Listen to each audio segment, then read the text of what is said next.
Haryana board के 9वीं कक्षा के छात्रों का 30 तारीख को विज्ञान विषय का अर्धवार्षिक परीक्षा के लिए एग्ज़ाम है और इस विषय की तैयारी के लिए आज मैं आपको इस वीडियो के अंदर विज्ञान की जो आपकी 3 किताबें हैं, भौतिक विज्ञान, रसायन विज्ञान और जीव विज्ञान, इन तीनों किताबों से जितने भी मोस्ट इंपॉर्टेंट एक एक नंबर वाले क्वेश्चन हैं वो सभी क्वेश्चन मैं आपको इस वीडियो के अंदर कराऊंगा और जल्द ही 2 नंबर वाले क्वेश्चनों की वीडियो भी लेके आऊँगा। वीडियो अच्छी लगे तो लाइक करें, चैनल को सब्सक्राइब करके ऑल के बटन के ऊपर क्लिक कर ले ताकि जब नेक्स्ट वीडियो अपलोड हो तो उसका नोटिफिकेशन आपको मिल जाए। अब क्वेश्चन देखते हैं।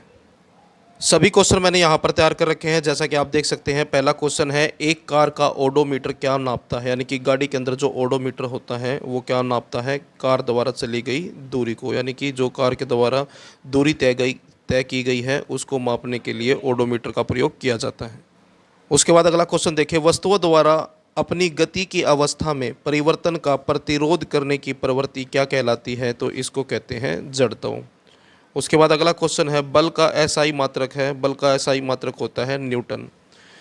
किसी वस्तु का चंद्रमा पर भार पृथ्वी पर इसके भार का 1/6 होता है। नेक्स्ट क्वेश्चन है, 100 डिग्री सेल्सियस पर जल की भौतिक अवस्था क्या है, तो जो जल की भौतिक अवस्था होगी वो गैस और द्रव दोनों हो सकती हैं। गैस भी यहाँ पर आंसर में गैस लिखा हुआ, लेकिन गैस और द्रव दोनों हो सकती हैं। दही से मक्खन पृथक करने की विधि है, इसको कहते हैं अपकेंद्रण। अगला क्वेश्चन है, कोशिका की खोज किसने की थी, कोशिका की खोज की थी रॉबर्ट हुक ने। नेक्स्ट क्वेश्चन है, कोशिका के अंदर प्रोटीन का संश्लेषण कहाँ होता है, तो ये होता है राइबोसोम के अंदर। उस ऊतक का नाम बताए जो हमारे शरीर में गति के लिए उत्तरदायी है, यानी कि जिससे हम चल पाते हैं, तो ये है पेशीय ऊतक। अगर कोई वस्तु वर्तीय पथ पर यानी कि गोलाकार पथ पर एक समान चाल से चलती है तो उसकी गति कहलाती है, उसको कहेंगे एक समान वर्तीय गति। उसके बाद अगला क्वेश्चन है, किसी m द्रव्यमान की वस्तु जिसका वेग v है का संवेग क्या होगा, तो ये होगा mv। जीव की मूलभूत संरचनात्मक इकाई है, तो ये है कोशिका, यानी कि जीवन की जो मूलभूत जो इकाई है उसको कोशिका कहते हैं। मेंढक का हृदय कितने कक्षीय होता है, मेंढक का हृदय 3 कक्षीय होता है। अगला क्वेश्चन है, चाल का मात्रक है मीटर प्रति सेकंड। हम एक लकड़ी के बक्से को 20 N बल लगाकर उसे नियत वेग से फर्श पर धकेलते हैं। बक्से पर लगने वाला घर्षण बल क्या होगा, तो ये होगा 200 N। एकांक समय में होने वाले दोलनों की कुल संख्या को आवर्ती कहते हैं। वस्तु की प्रारंभिक और अंतिम स्थिति के बीच न्यूनतम दूरी को वस्तु का क्या कहते हैं, इसको कहते हैं विस्थापन। उसके बाद अगला क्वेश्चन है, पृथ्वी के गुरुत्वीय त्वरण का मान होता है, तो ये होता है 9.8 मीटर सेकेंड की पावर -2। उसके बाद है, तापमान बढ़ने से कणों की गति पर क्या प्रभाव पड़ता है, तापमान बढ़ने से कणों की जो गति है वो बढ़ जाती है। उसके बाद अगला क्वेश्चन है, अल्फा कणों पर कौन सा आवेश होता है, तो ये होता है पॉजिटिव धन आवेश। घरों में ईंधन के रूप में कौन सी गैस प्रयोग होती है, तो ये होती है LPG, द्रवित पेट्रोलियम गैस, फुल फॉर्म है इसकी। पत्तों में उपस्थित हरे पदार्थ को क्या कहते हैं, तो इसको कहते हैं क्लोरोफिल। अगला क्वेश्चन है, वाष्पोत्सर्जन की क्रिया किसके द्वारा संपन्न होती है, तो ये होती है स्टोमेटा के द्वारा। अगला क्वेश्चन है, प्रकाश संश्लेषण के लिए किस गैस की आवश्यकता होती है, तो कार्बन डाइऑक्साइड गैस की आवश्यकता होती है। प्रकाश की चाल होती है 3 × 10⁸ m सेकेंड प्रति सेकेंड। एक वस्तु 16 मीटर की दूरी 4 सेकंड में तय करती है तथा पुनः 16 मीटर की दूरी 2 सेकंड में तय करती है। वस्तु की औसत चाल क्या है, तो औसत चाल होगी 5.33 मीटर पर सेकंड।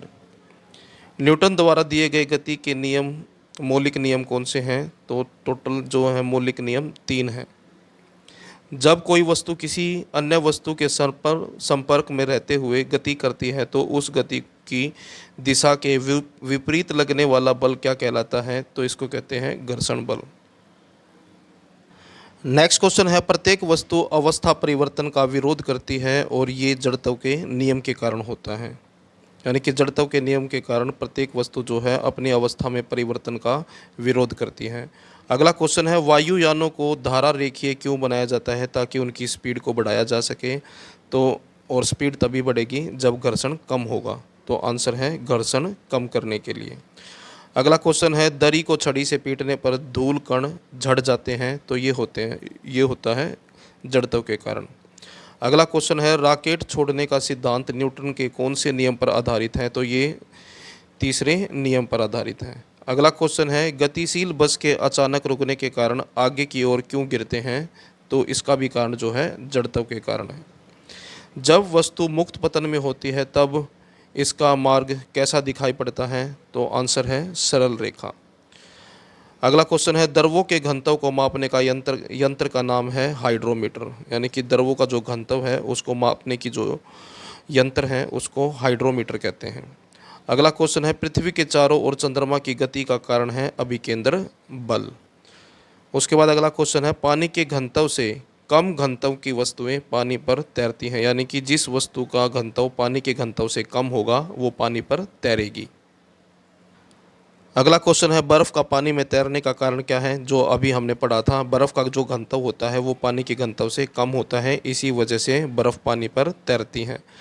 उसके बाद अगला क्वेश्चन है, 10 केजी के बालक जो पृथ्वी पर खड़ा है, यानी कि एक 10 किलोग्राम भार वाला बालक जो है यानी कि लड़का बच्चा पृथ्वी पर खड़ा है तो उसका गुरुत्वाकर्षण बल कितना होगा? तो ये होगा 98 N। पदार्थ का ठोस से सीधे गैसों में बदलना, यानी कि ठोस पदार्थ का डायरेक्ट गैस में परिवर्तन जो है ऊर्ध्वापातन कहलाता है। अगला क्वेश्चन है, यदि एक पदार्थ का क्वथनांक -73 डिग्री सेल्सियस है तो यह तापमान निम्न में से किसके बराबर होगा? तो ये होगा 200 केल्विन के। जल का क्वथनांक कितना होता है? तो ये होता है 100 डिग्री सेल्सियस। दो विभिन्न पदार्थों के कणों का स्वतः मिलना कहलाता है।